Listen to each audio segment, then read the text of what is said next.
time. Listen up, check us out. Use the hotline number to chime. Come on and join us, 'cause life's a surprise for you. Fun and family, big great fellowship too. Crystal and Shawn have exciting words. I'm sure there's something that you've never heard. Sunday at 6, it's an excellent mix. We got spiritual flair, special guests will be there. Come on and join us, we're here and waiting for you. Connect with us at 6 o'clock, we want to share in all you do. Come on and join us, come right here and find. Connect with us and share your thoughts, we want to explore your mind. Chattitudes, Chattitudes. What's your attitude? Chattitudes, Chattitudes. What's your attitude? Chattitudes, Chattitudes. What's your attitude? Chattitudes, Chattitudes. What's your attitude?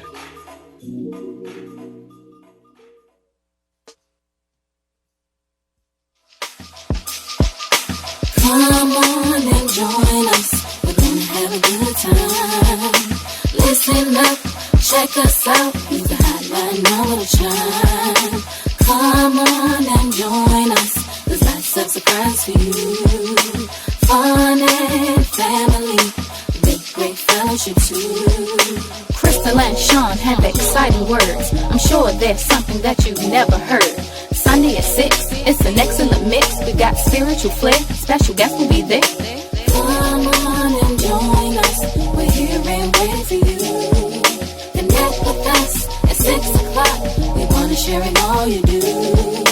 Come on and join us, come right here and find. Connect with us and share your thoughts, we want to explore your mind. Chattitudes, Chattitudes. What's your attitude? Chattitudes, Chattitudes. What's your attitude? Chattitudes, Chattitudes. What's your attitude? Chattitudes, Chattitudes. What's your attitude?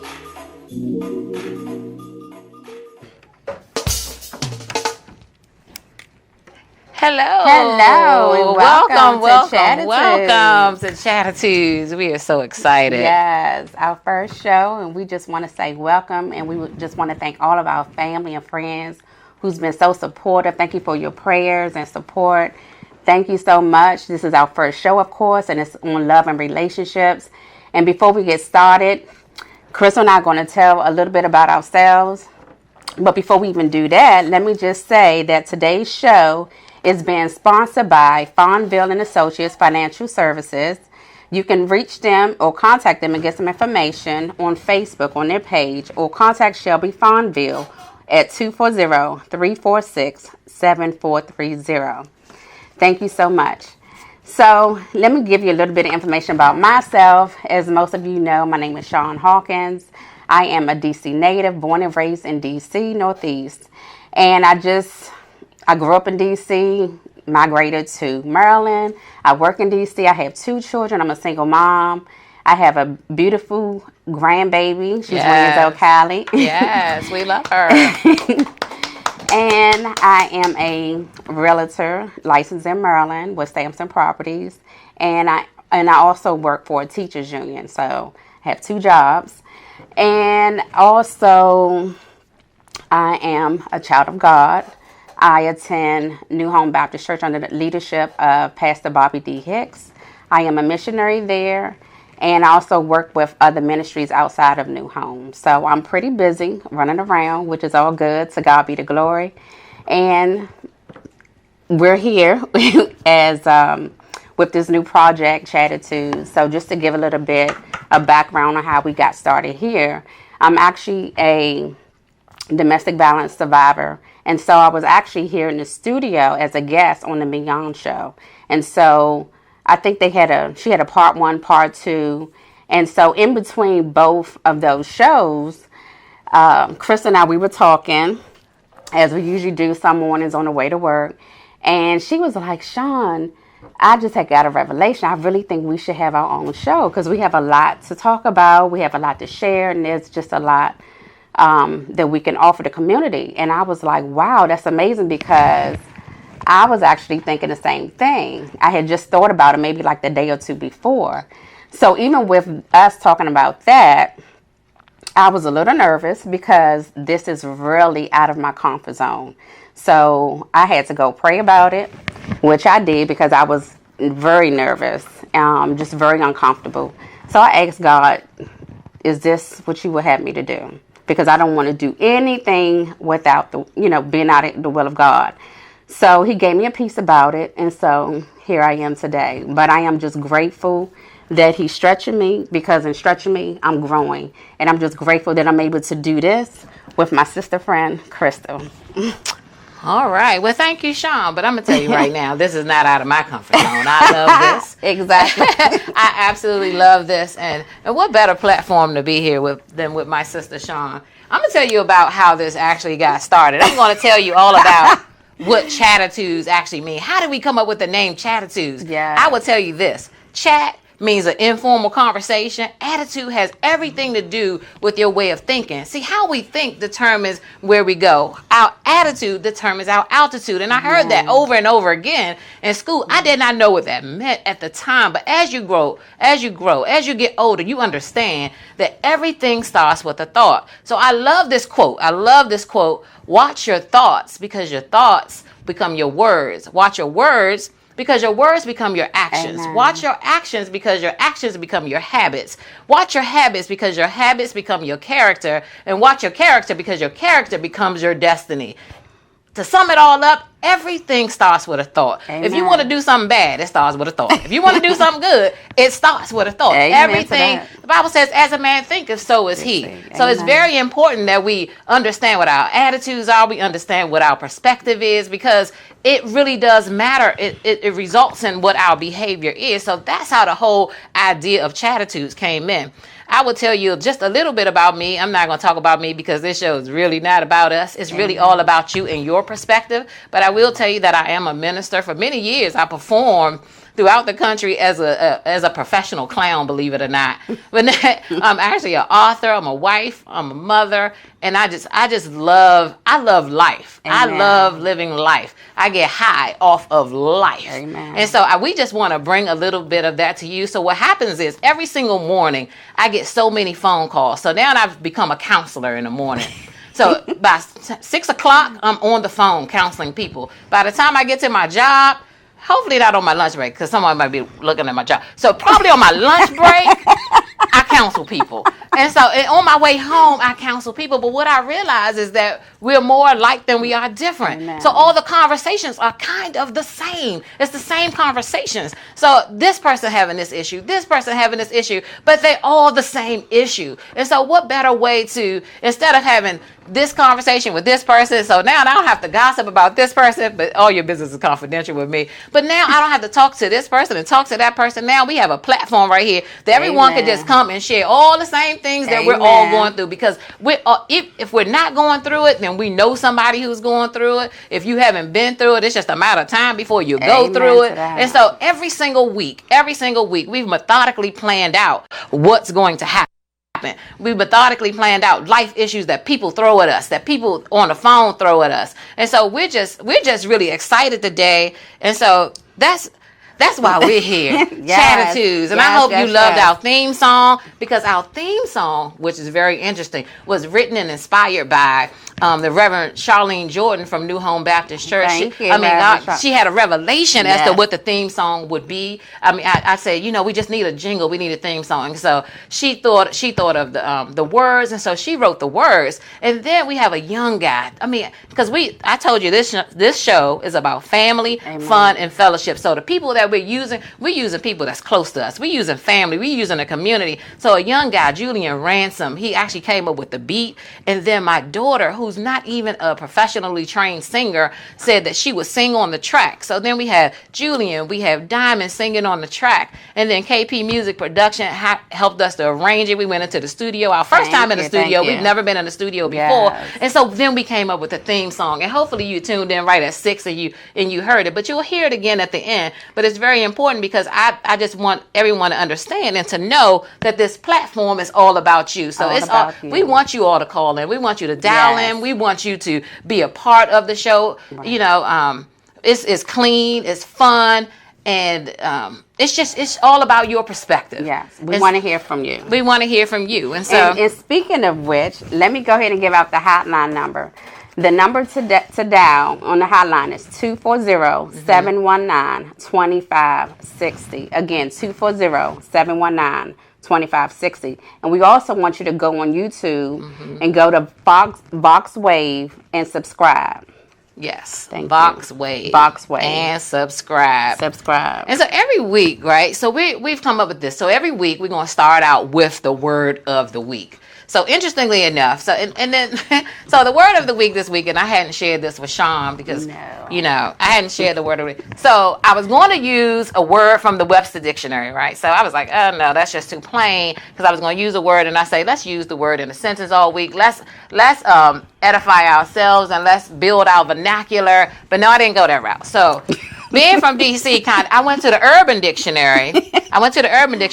It's a cool dictionary. They have words of the day, and I try to stay pretty relevant and current and hip because my daughter is a millennial. We have millennial children, so we try to stay hip. So every time I say the word cool, my daughter actually says, "You, if you use the word cool, that means you're not cool." I mean, so I try not to say the word cool, but anyway, I went to the Urban Dictionary, right? So I found this word. So our word of the week, and this is for you all that don't know, is called dry snitch. Oh, dry. I remember that. Dry snitch. That. Yeah. Dry snitch.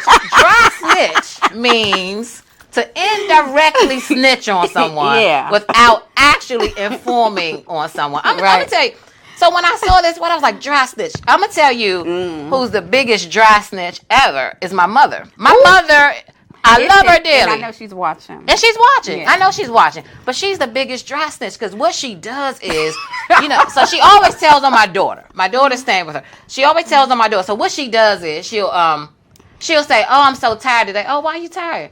"Oh, I was just in there cleaning up that room. I was cleaning." So she dry snitching, telling me that my daughter hadn't cleaned the room. See, that's another topic because as millennials, if you have a millennial, they just don't clean the room if they still staying with you. They just don't clean the room. No. But my mother is always dry snitching. So that's a word for you. If you didn't know the word dry snitch, don't be a dry snitch. Yeah. I think that's where I'm going with this. I used to hear that word a lot when I used to work for USDA. We used to have a couple of people who say, "Oh, they dry snitching, they dry snitching." Right. It was always the men. Right. Yeah.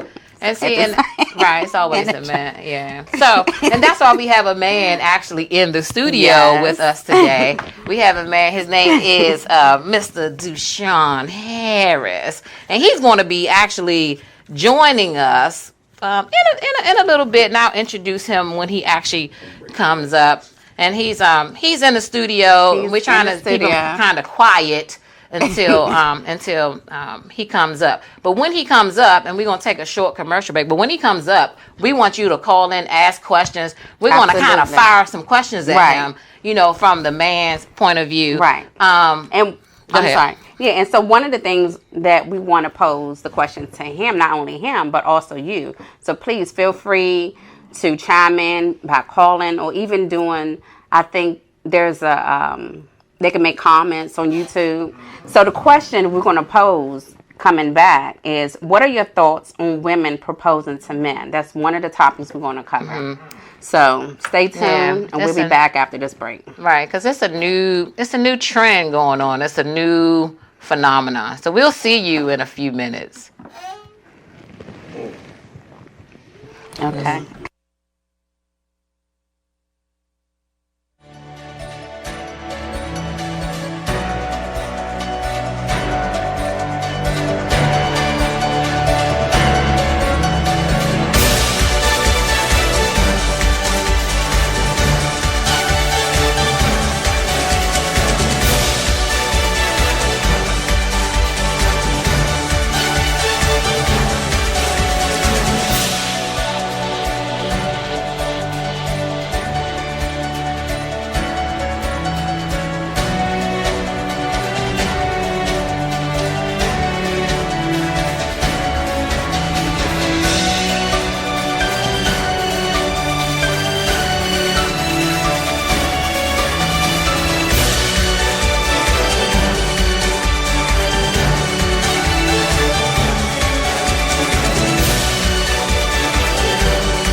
All right. Well, welcome back. And on the set right now, we have Mr. Dushawn Harris.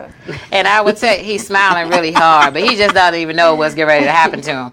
So Deshawn, like I said, Family Fun Fellowship. Deshawn is a family friend. He's a devoted husband for 27 years, a father of 4 sons. He's an Air Force veteran of 20 years and currently a Deputy Inspector General for the Department of Navy. Nice. Now, I was talking to Shawn, and Shawn said that he's going to speak for the single men and for the married men, because I'm married, Shawn's single, so we're speaking from the women perspective. Right. And Shawn said that he got all the perspectives. He got all the answers. He got all the answers. I got most of the answers. I was single for a little while, and then I was married for a little while. Then I got married for a long while. Okay. So I think I got some answers. Okay. I'm He ready. got the Come on. answers for all you single ladies. He has the answers, and so we're gonna start. We're just gonna start off with some questions, and the questions are not just for Shawn. Actually, they're for all of us. They're for all of you. So you can chime in again. Our number 240-719-2560. Just call in at any time. But we're gonna start with some questions. We didn't see. I want a caveat. Okay. These are my opinions and my opinions only. They are Yes. not facts. Right. This is how I think. That's right. So, And this is how all of us think. So this is a disclaimer. All Look, right. we're not love experts. We just ordinary people right. with some and that's been in some situations. Right. So okay. Speaking So from that's the life disclaimer for everybody. Yes. Right. So don't take our advice. We're not giving out advice. We just having conversation. We just having Absolutely. dialogue. Okay. So let's put that disclaimer out there for all of us. All right. You ready? I'm ready. Let's do it. Okay. Let's do Let's it. have fun. All Let's do right, this. people. So, what are your thoughts on women proposing to men? Well, honestly, seriously, like when I first heard the question, I sat back and pondered when we went into commercial break. And coming back, my thoughts on it was like this. It's like, I know the Bible tells us that a man findeth a woman. And so therefore, I believe that having a woman put herself in a position to actually decide that I need to help this man make up his mind. If a man is going to be in a position to lead a household and to lead a family and everything else, he has to make that decision. If a woman makes that decision to propose to him, she's putting him in a spot to actually answer a question that he's not ready to answer. And if he's not ready to answer it, then how is he ready to lead that household? Amen. So my thing is, I honestly think that women know that this might be the right man for them, but when that man hasn't made up in his mind that he's the right person to lead this household, then that question should still be left up to him to ask. Because in order for you to have a successful household, this man has to be ready to lead that household. Makes And sense. so That makes sense. He Yeah. should be the one that says, will you be my wife? Because I want to lead you and I want to prepare a household. I want our children to have a leader and so on and so forth. But if you take the back seat and be a passive guy and she says, will you marry me? And he loves her. He cares for her, but he had never decided in his mind that this is the woman that I want to go forth in life with. And she puts me on this spot. And he says, sure. So now he ends up being Mrs. or Mr. whatever her last name is. Yeah.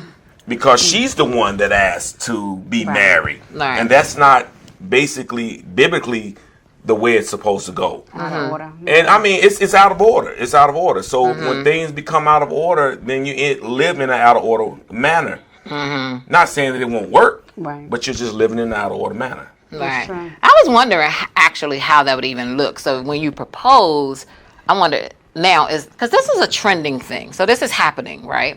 So I wonder. So when you propose, is the man now wearing the ring? That's a good question. I mean, the engagement ring, because now the man is wearing the engagement ring. giving him? So what are Yeah. you giving him during this proposal? How does that even look? I don't know, but it's happening.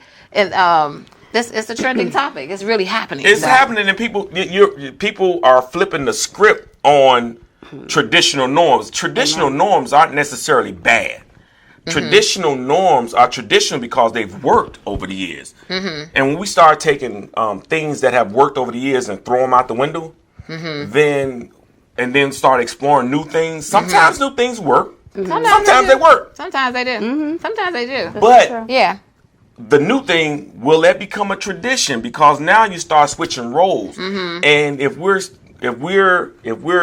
set on living biblically, then we must live traditionally through biblical norms. Biblical norms aren't supposed to change. Right, but I think that's the thing. I think that it is changing, and we won't get into all the biblical norms that's changing right now. But it is really a thing. I mean, we have moved from tradition, and like you said, sometimes tradition is good. Sometimes we got to move from tradition because someone once said tradition equals frozen success. Right. So that means that you're just stuck in this thing, and sometimes we got to move past a position of being stuck. But in this case, I actually do agree with you that I'm just not going to propose To a man. Because I'm just not going to do it. it looks desperate. It looks like the woman is desperate.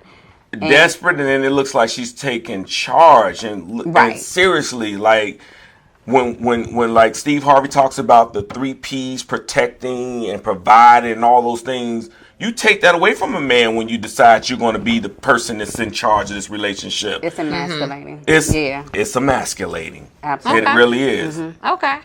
And what we have to do though as men is have to teach our sons There you go. how to be that man who proposes to a woman when he's decided that this is the type of person that I want to build a family and a relationship with. This is the woman I want to introduce to my mother. This is the woman I want to introduce to my father.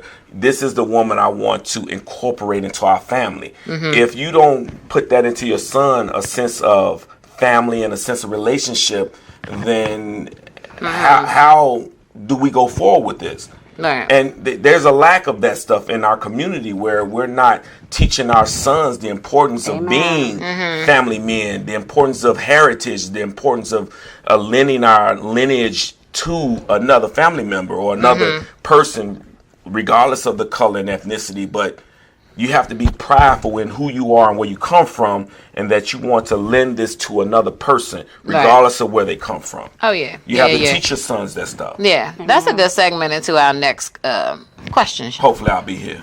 Yeah, I mean, I think you're good. I think you're doing good. I mean, some people will disagree with you. You know what I mean? I mean, we have women now that's just taking charge all over. Right. So some people will honestly just disagree, and that's okay, because that's what the discussion Absolutely. is for. And that's okay if they disagree. So Well, women taking charge, I mean, in the society in which we live, it's just almost like being a black man. Sometimes we get put in positions where sometimes we have to take a back seat. And I mean, in corporate America, and empower the black woman to be who she is.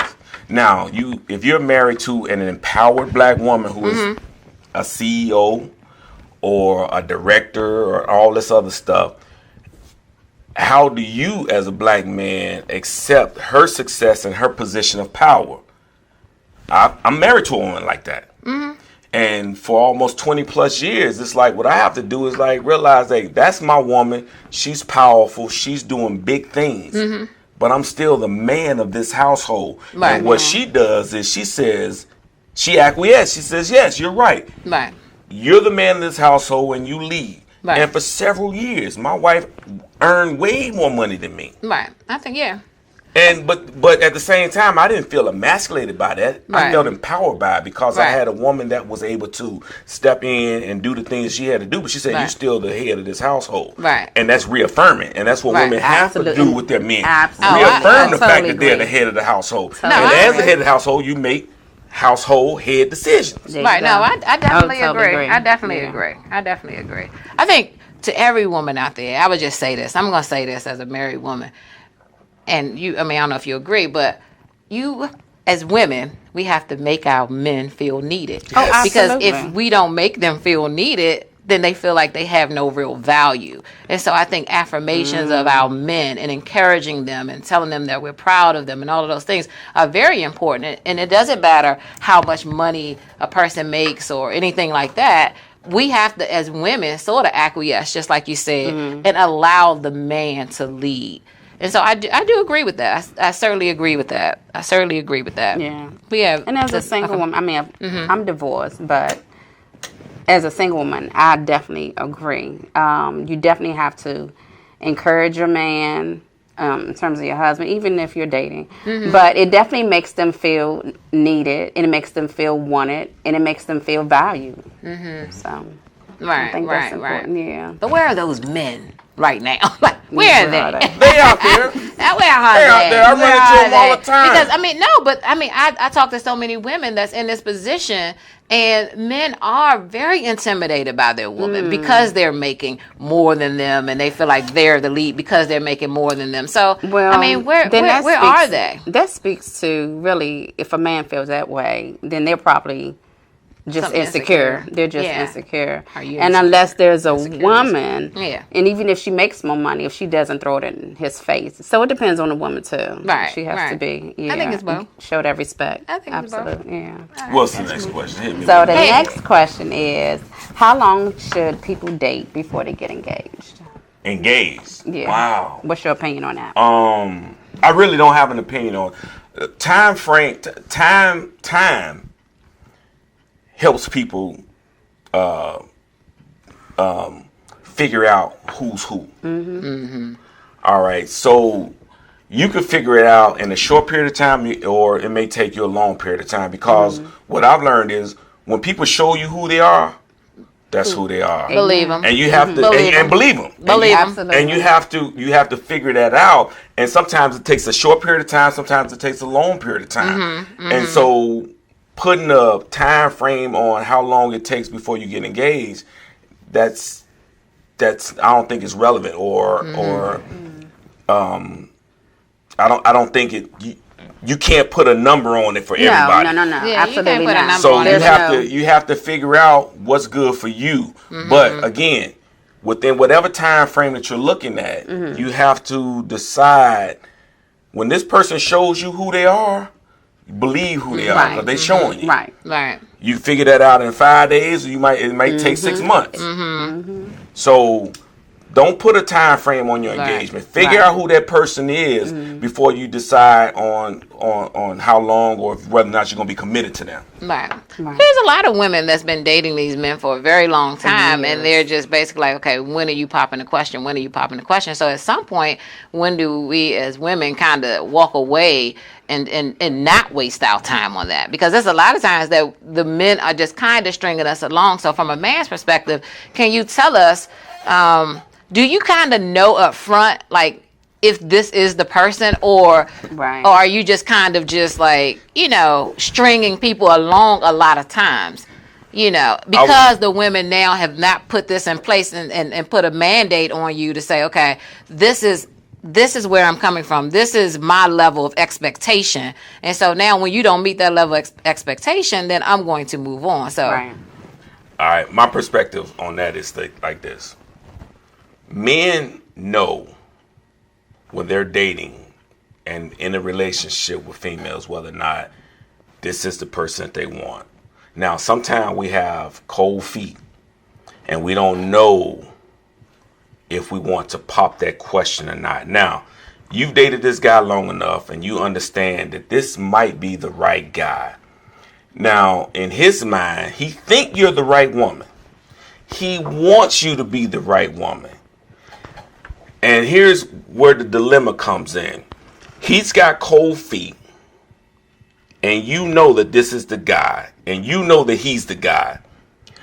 But you sit back and say, I'm going to wait on him. His feet ain't going to never get warm. His feet going to always stay cold. So what you have to do is, and I'm serious, my wife did it to me. If you going to be the dude for me, be the dude for me, because I'm gonna walk away. You at 12 months, 6 months, I'm gonna go ahead and go this direction. And when she decided she wanted to go another direction, I said, hey, hold on a second. I think we need to take this up another level. Right. It's not like you're forcing him to make a decision, but he knows that he has to make a decision. So when you get to a point where you realize it's like, as a woman, I'm giving this man everything I've given him, and I think that this is good, but we might not go no further. Walk away. Amen. Make him make a decision, because it's up to him to make the decision. Right. And if he don't make a decision, guess Make a what? decision You're for free. yourself. Right, Amen. right. Because right. his decision will be, I'm going to keep her. I'm Right. going after her. Mm-hmm. I'm not Right, letting right. her go. Right, right, Right. right. When you value someone, you don't. When you value someone, you're do going to not jump let out them there and go No. get her. Right. That's it. And I ain't saying like ultimatum, like, look, you done put that thing on her for 2 months or whatever, and you're like, oh, look. Okay, all right, okay, come on back. Yeah, all right. And now it's all about the good. Right, okay. No, it ain't about the good. It's about a real relationship. That's right. Y'all got a real relationship going. That's right. And you think this is the man, and he That's know right. you the woman. Like this good ain't gonna happen no more. Okay. I think that's important. I think that's important. I mean, I'm not discredited. I'm just joking. Right. But yes, no, I do think that's important. I do think that's important. I think we got some power. I do think we got the power. Y'all do have the power. Y'all have all the power. And men would tell you all the time, women have the power. Okay. We can, and I do want to preface this though. I want to stop right here, and I want to preface this because I know there's a growing trend right now with young people. People just right out of high school sometimes. They've dated their high school sweethearts. They've dated for 3-4 years. They're 23, 24 years old. They may have even had a kid by now. So with these, I mean, I don't know that you're quite ready sometimes that early in life. Because sometimes we make some real... our rationalization, Unwise decision-making skills aren't quite there at that time. So I do want to preface this and say, because a lot of young ladies are actually waiting for their boyfriends to pop the question because they've now given them the baby. And that's a whole nother topic. is So I don't want to true. go down this road, but sometimes, I just want to preface this and say, when I'm talking about how long you should be dating and things like that, I'm talking really around the 26, 27 when the frontal lobe has fully developed. And the frontal lobe doesn't develop for your rationalization skills and decision-making skills until about 27, 28 years Talk about it. I was Attest to that. stupid for 30 years. I can Mine attest to didn't that. develop until about 33, 34. Well, right, because men develop. Males, a little, yeah, we they're a know. little We're not going slower. to talk about the men. Right. But yeah, But that is so true. Yeah. Like we were discussing that yesterday. Like I said before, I was married at the age of 20. I was just like 1 week shy of turning 21. And by then, I already had a 6-month-old baby boy. And I was ready. I was ready to be married. I was ready to settle down, do everything, and be the wife and just be the mom. At 20. At 20. Wow. Because I had been dating this guy since 9th grade. So he was my high school sweetheart. So I knew. So I was ready. At least I some people thought make I was. it. Now, I will say this. Some people make it. Some people No, have been married there for is- 50 years I know and a they've couple been that's high been school married But I'm sweethearts. glad the reason- So it happens. But hold And on. people make Yes. it. It's But not that you the can't reason make I it. laugh, the reason I laugh, you're dating since you're 9th grade, right? And you living in your parents' house. Ain't nobody paid a bill, but you done figured out love already. True. So that's what I'm saying. Young people, until you get out into the world and understand what your responsibilities are that's in the world, then you have to come back for a relationship. And that's what we have to try and teach our kids. You have to be prepared for the world first. Relationships, we start liking people when we like in 8th grade, 7th grade, through high school, but we still live with our parents. We don't even have real responsibilities yet. Right. But we're developing feelings. So our feelings and our emotional development is far beyond what our cognitive development is about. You know, we don't understand what it's like to pay a bill, to pay for diapers and daycare and all this other stuff that you got to take care of. But we know we love somebody. We want to be with them. But because we with them don't mean them bills going to get paid. That's true.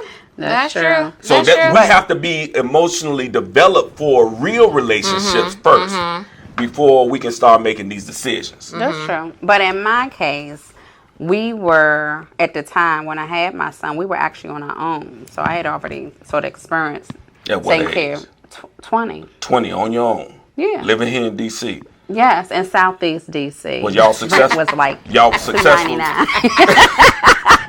I was in the hood. Y'all was successful?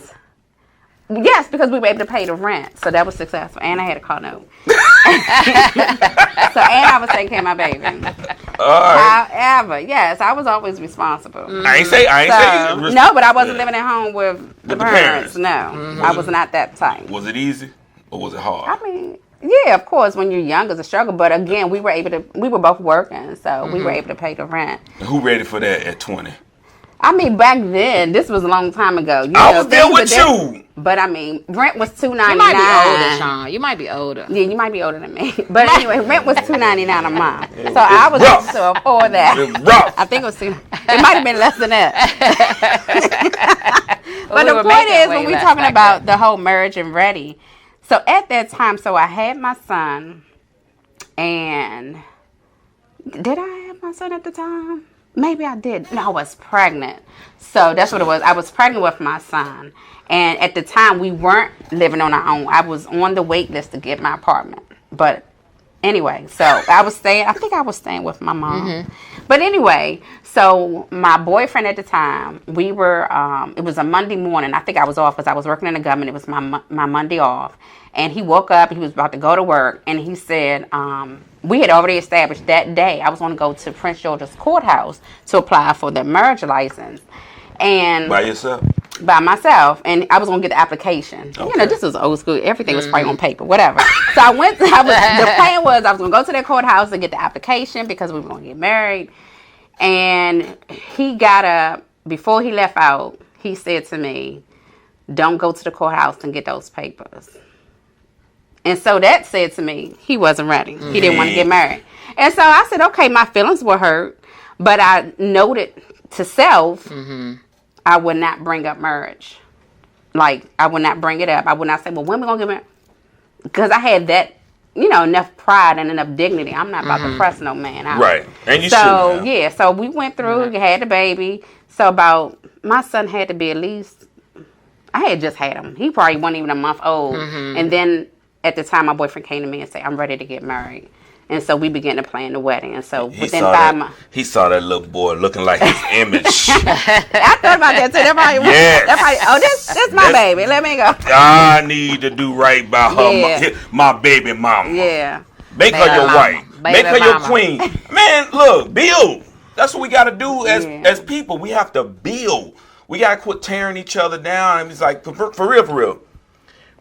We have to teach our sons, and this is why I try and tell my sons seriously. Like, when you decide that you want to sleep with someone, and regardless of what happens in that encounter, you could actually have a child with this person.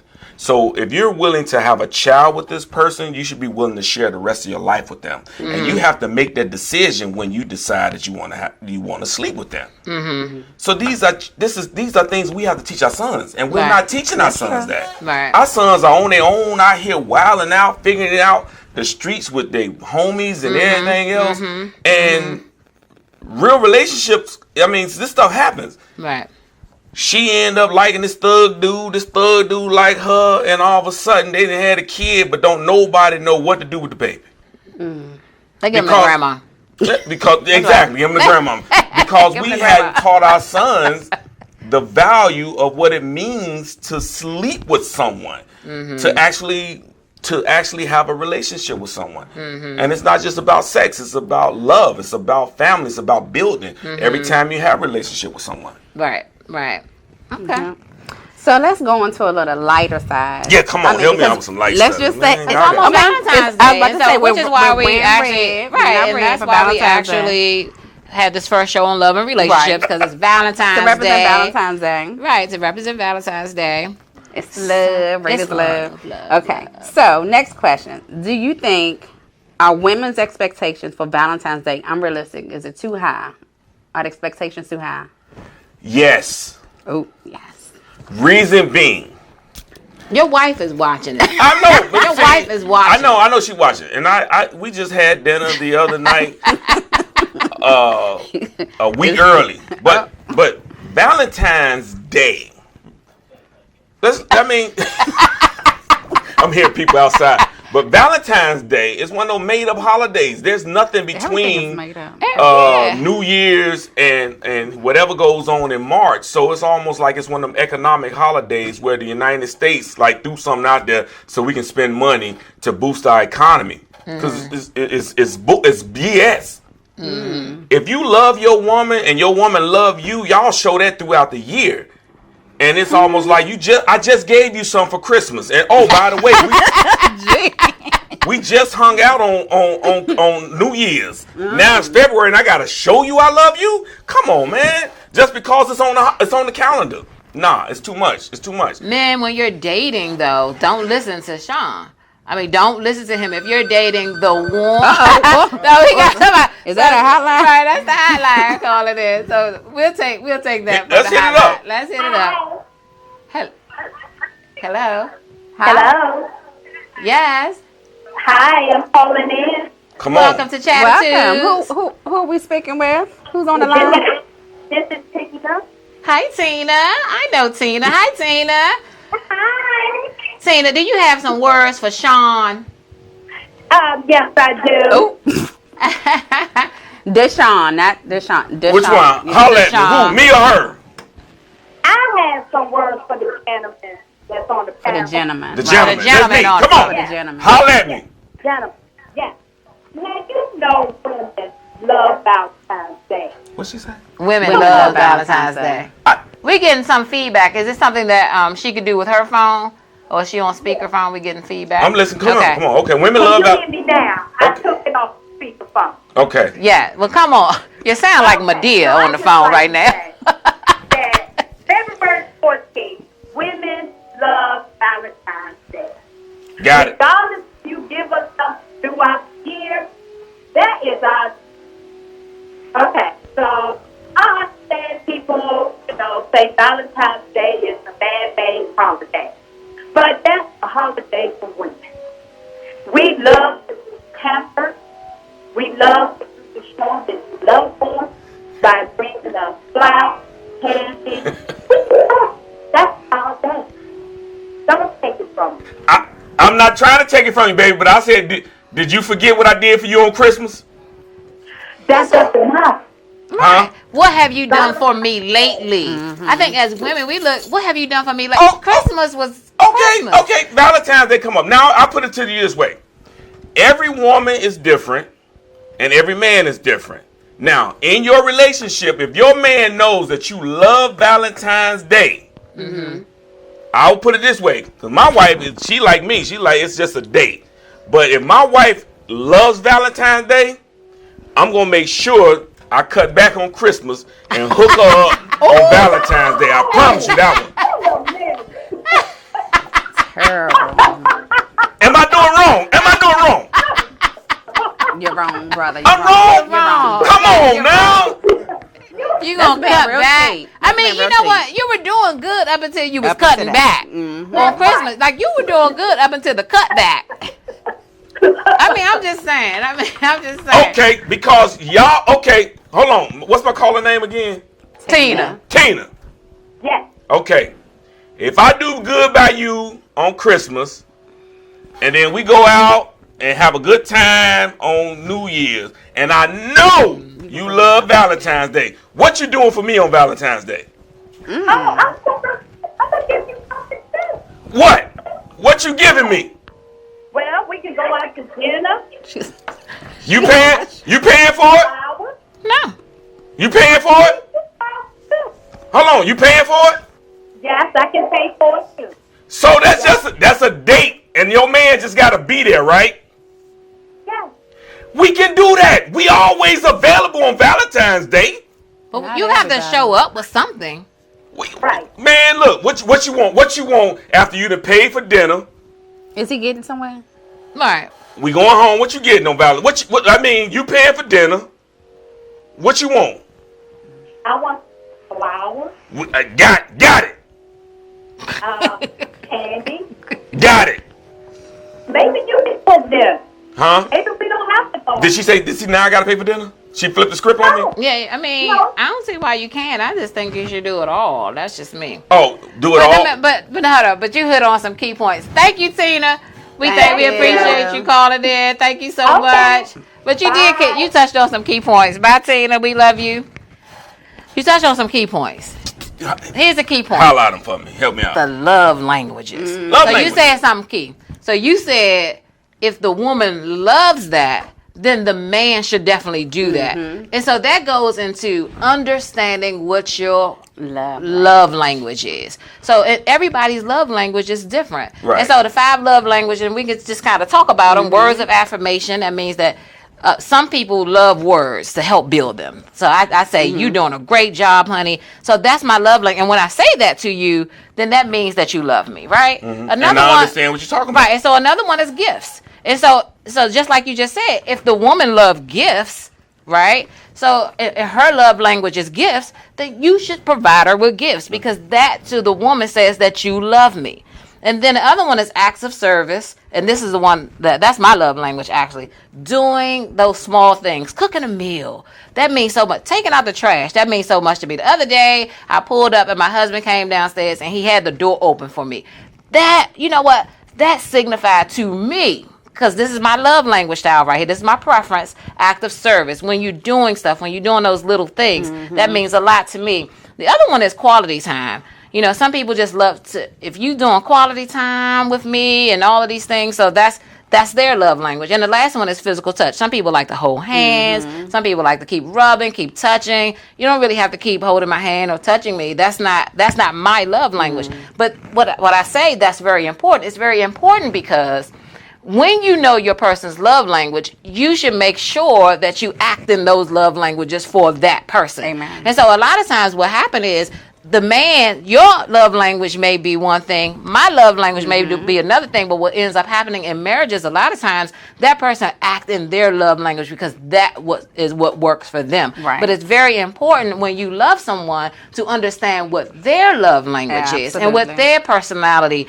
traits are. But when you're acting in that love language and you know that you're acting in that love language, what you have to get is feedback in order to affirm that love language, because I could be speaking to you in my love language, and if you don't affirm that you heard what I'm saying, I don't know if I'm doing it right. But here's the thing. So that's the point I'm making. It doesn't matter what your love language is. So you're speaking, and that's the problem in a lot of these marriages and relationships. I'm not just saying marriage, single people. So when you don't know that person's love language, right? So case in point. So me and my husband, who I love dearly. So me and my husband, right? So we're totally opposite, right? We're totally opposite. I'm an extrovert all the way to this end. He's an introvert all the way to that end. And somewhere we meet in the middle. So it works for us. So my preference is, like, I like to be energized by a lot of people in a room. I like to be energized with noise. That's my language. I love all of that. So that's my personality trait. He likes to be very quiet to himself in a room by himself. I can't be in a room by myself. I need a lot of noise. And so one day I was working on my dissertation letter and my paper, and he actually took the girls and he said, we're going to go for a ride, so that you could be by yourself, so you could have that time. But when they left, I was so sad. I was like, why are they leaving me? So I called him on the phone and I said, well, where are you? I'm going to come and meet you all, because you know what? Because that's his preference to be alone. It's not my preference. Right. So I love the people there. So that's what I'm saying. Like, it is very important. And me and my husband have this thing, and we say, what can I do to make your day better?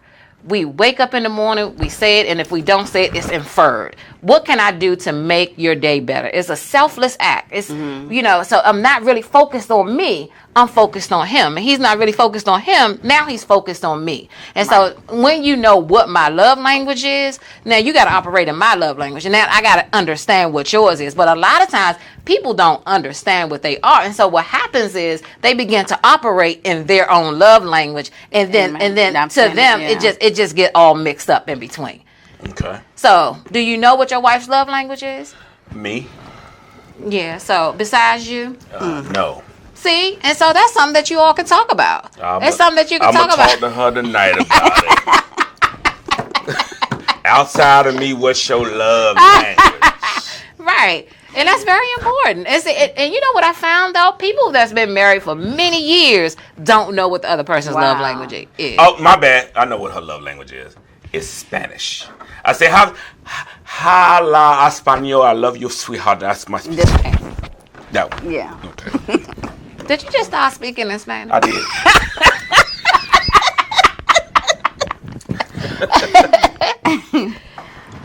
Oh my goodness. Next question. Yeah, next question. So, so when your wife, say, like, for instance, it's your wife's birthday and your wife say, and it's not just even wife, but just in relationships, and they say, "Oh, you don't have to get me a gift." Do you still get a gift? Good question. No. I don't see how. I mean, Wrong answer. that's the wrong answer. I see, and that's that love language and that understanding who you are. Listen, my wife know I am practical. I'm simple as HE double hockey stick. Simple. When you tell me you don't want nothing, I ain't getting you nothing. It's that simple. Am I right, men? Okay, my producer over there saying. Look, don't. I say I don't want anything. I want something. No, like a card. No, a when he candle, says something. Just give me something. but that don't you say feel. you don't want nothing. Don't Maybe say nothing you don't in want particular. nothing. Don't say you don't want nothing. Don't say that. Don't say that. Because when you say you don't want nothing, guess what you're going to get? A big old box filled with air. Because you said it. But I think you should just know it. No, it ain't no just know it. See, y'all inferring that we're supposed to understand what y'all understand. When y'all tell us no, we don't want nothing, you're going to get nothing. You said it. I don't like it. I don't like it. Then I'm saying, okay, this is from the man perspective. We gotta respect your opinion. Okay, we respect. We respect. Tell me you don't want nothing, you don't get nothing. respect it. We respect it. So when we tell y'all we don't want nothing and we don't get nothing, we ain't mad. But see, I would still get something anyway. And we say, what you wasting money? Why you spend money on this for? I told you I ain't want nothing. Because I'm a natural giver. But I feel like why'd you you ask should, me? and I think you should be grateful when we get it. We are, but then okay, look. I think you should be we grateful. talking about relationships, we talking about money in the same pot and everything, and I told you I ain't want nothing, now you wasting money on something I told you I ain't want. Now we can't get the baby a diaper. Well, I don't think I'm exaggerating, but I'm serious. Right. It's like when we say we don't want nothing, we don't want nothing. All we want depends on the individual. Is look, when I say I don't want nothing, because I work hard, very hard. I have everything I want. And if I tell my baby, thank you for thinking about me, sweetheart, but I don't want nothing. Don't give me nothing because I'm good. I know it's hard for it's hard for me in particular because I love to give gifts. I'm a giver. I'm a natural giver, and I know my husband really doesn't like cards. He does not like cards. Then but don't ask. I know, but every time I get him a card, I think he reads it for a second. And then, I don't know. And then he puts the card down. The card is flat down on, I don't know. But he told me he doesn't like cards. But every holiday, I give him a card because I love him. Of course he gonna read it. It's from his wife. I'm gonna read it. I'm gonna read it. Oh, man. She said, yeah, it's sentimental. But it's sentimental for that moment. And then I'm not gonna throw it away in your presence. Oh, but you gonna throw it away? What am I gonna do with it? I didn't heard what you said. Don't throw it away. Don't throw it. Well, don't throw cards away. Don't throw cards away. All right, we ain't gonna throw them away, but at the same time, look, listen to each other. We talking about communication. Communication, that's true. Listen to what your mate tells you. That's true. That's true. That's true. Next question. You're just killing me today, Shawn. That's what I do. Hope y'all let me. Y'all bring me back. I don't know. We're gonna think about it. We're gonna think about it. We're gonna think about it. Y'all call in and tell them y'all want me to come back because I'm being as truthful as I possibly can. No, we appreciate your honesty. Yeah. No, we definitely appreciate your honesty. We appreciate I want you to bring me Do back. you ever tell a woman that they're fat? Like, do you ever say that? Oh. Would you ever say that? No. Okay. No. Here's my perspective on that one. Now. It's like sometimes you guys will set us up with questions that you already know the answer to. But what is your response to that though? My response is, one, I would never want to hurt a person's feeling that I love. Right. I never want to hurt a person's feeling I love. And you have to weigh your response to understand that if I say this, even if I'm being honest, and I love being honest, but this gonna hurt. So I would just not say nothing. And my stupid look would tell you your answer. Wow. Go ahead, ask me that question if I believe you fat. Shawn, I don't want I don't want to lose. I want to show the my audience what I do. credibility if you say that I'm fat on the air right now. So I'm not gonna ask that question. No, I don't want you. Okay, we're gonna pretend. We're gonna you pretend. fat. Okay, Shawn, do you think I'm fat? I can't. No. Well. See, I'm not answering that question. But I think that that's an inferred answer. It's not inferred. You shouldn't ask the question. You know they ain't gonna answer. We want you to tell us that we look good. You do, because we never, if we don't say nothing to you about your weight, if we don't say anything about you, you are fine by us. Okay. Yeah, but sometimes women want to feel validated as well. Hold on a second. Okay. Because you all continuously want to feel validated as men. Both you know, we want to validated, continue to stroke your egos and all of those things, but we need the same thing too. Okay, but the question shouldn't be, am I fat? Why not? The question should be something like this. Baby, do you find me attractive? Mm-hmm. Baby, how do I make you feel? Mm-hmm. Things like that, because men are visual creatures, and we know what you look like 20 years ago, and we still with you, and we still good with you. So we're not sitting around here talking about, man, I sure wish she looked like she looked 20 years ago. She wish almost cut. She wish you looked like you looked 20 years ago. Okay. So it's not about, am I fat or am I attracted? Are you attracted to me? Mm-hmm. Do I still get you going? Do I still make your motor go? Mm-hmm. Those are the questions y'all need to ask. Okay. Y'all asking vague questions that's out of the ordinary. But when we ask you, are we fat? Just say, no, you're not fat. No. Well, it's not about being fat. Y'all fat. Y'all pretty hot and tempting. Okay. PHAT. On that note, so Shawn and I, we're going to actually prepare for our final thoughts, and they're called our victory viewpoints. Yes. And so just I gotta go. No, you can stay. You stay right here, sir. Don't you move. Right. Don't you move. Stay right here, Shawn. Stay right here.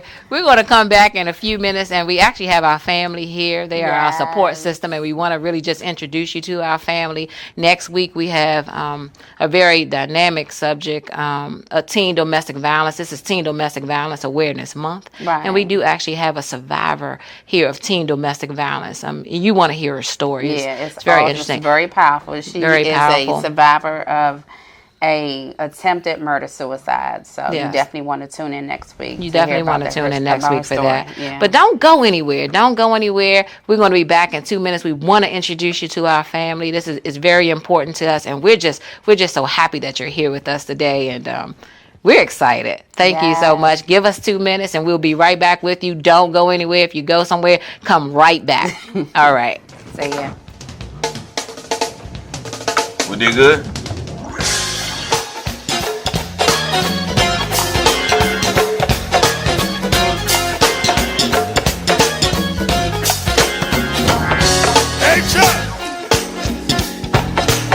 Talk to me, Pastor Messi.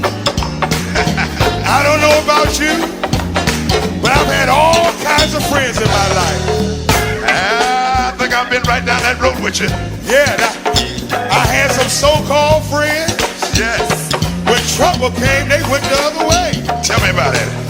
But one thing I'm glad about, that ain't a friend like the lonely Jesus. No. Well, no.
Jesus healed my body.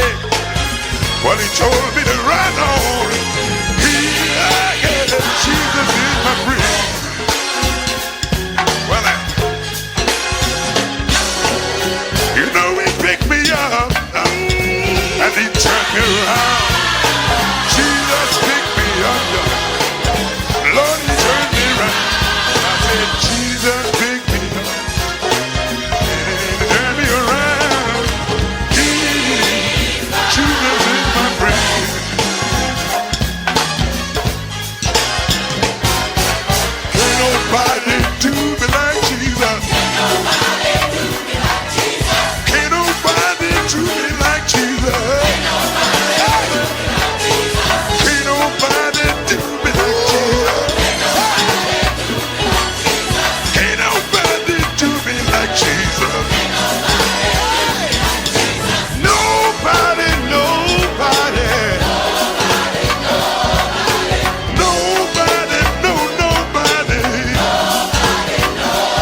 Jesus.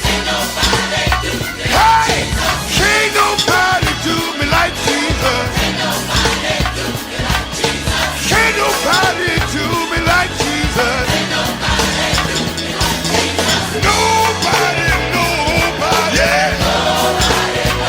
No, no, nobody, nobody, nobody, no, nobody, nobody, no, nobody, nobody, no, nobody, nobody, no, nobody, no, nobody.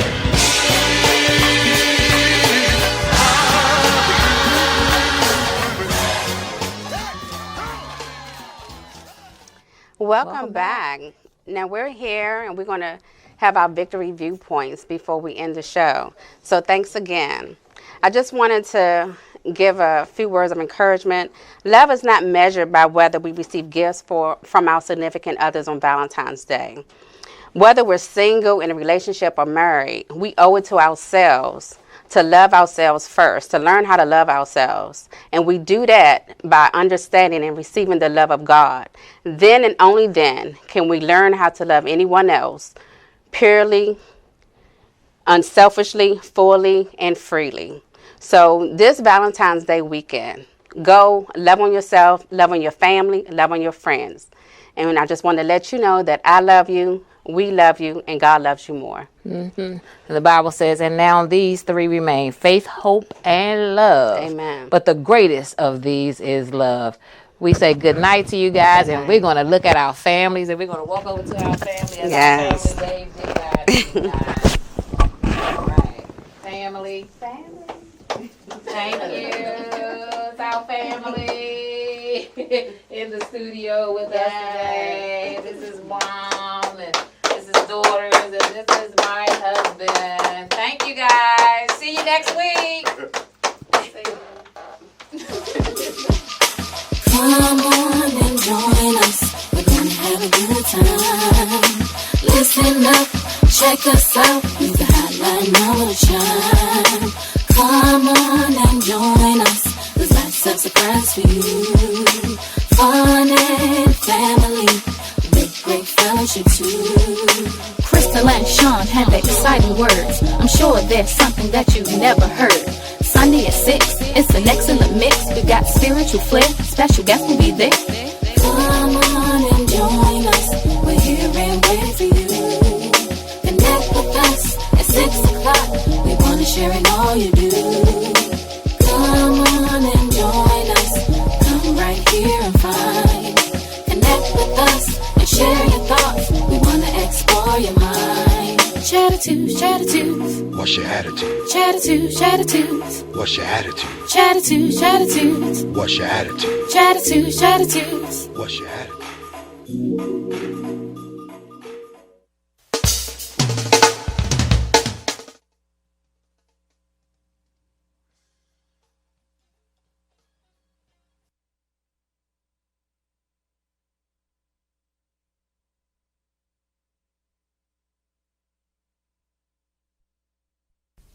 This is Jocko Podcast number 223 with Echo Charles and me, Jocko Willink. Good evening, Echo. Good evening. Modern combat is chaotic, intense, and shockingly destructive. In your first battle, you will experience the confusing and often terrifying sights, sounds, smells, and dangers of the battlefield. But you must learn to survive and win despite them. 1, you could face a fierce and relentless enemy. 2, you could be surrounded by destruction and death. 3, your leaders and fellow soldiers may shout urgent commands and warnings. 4, rounds might impact near you. 5, the air could be filled with the smell of explosives and propellant. 6, you might hear the screams of a wounded comrade. However, even in all this confusion and fear, remember that you are not alone. You are part of a well-trained team backed by the most powerful combined arms force and the most modern technology in the world. You must keep faith with your fellow soldiers, remember your training, and do your duty to the best of your ability. If you do, and you uphold your warrior ethos, you can win and return home with honor. This is the soldier's field manual. It tells the soldier how to perform the combat skills needed to survive on the battlefield. All soldiers across branches and components must learn these basic skills.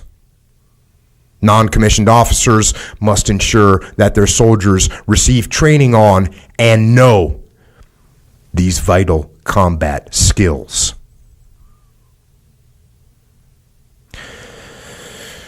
So, that right there is the opening introduction of the U.S. Army Field Manual 3 TAC 21.75, the warrior ethos and soldier combat skills.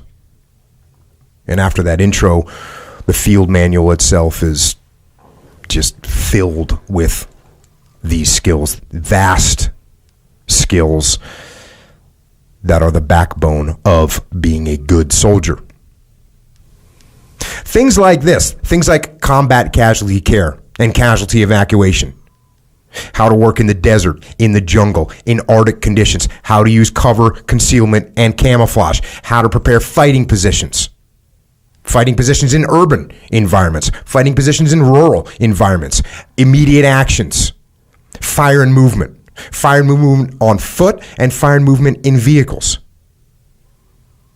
Things like how to move effectively through open areas, how to get past windows, how to maneuver around corners, how to enter a building, clear a room, how to conduct reconnaissance missions, how to shoot a variety of weapons. And not just shoot them, but how do you battle zero those weapons? How do you use reflexive fire? What are your immediate actions on failure of your weapon systems? And of course, there's communications. You got to learn a bunch of different radios and radio voice procedures. And then on top of that, you got the classic survival, evasion, resistance, escape in the event that you get captured.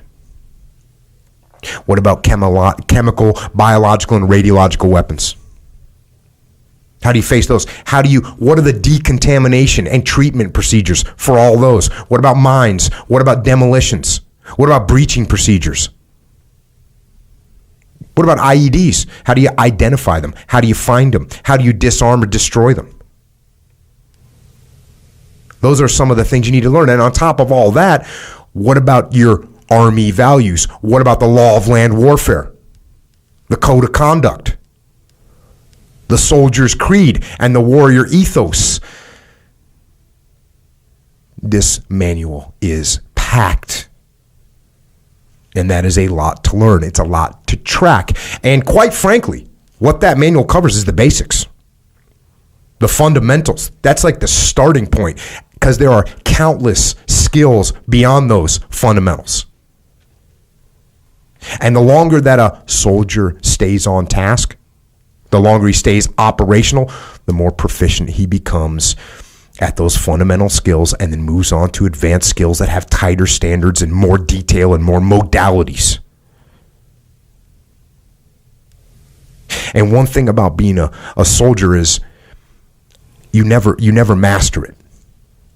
There's too much. There's too many things to know, too many things to understand, too many things to practice, too many things to rehearse.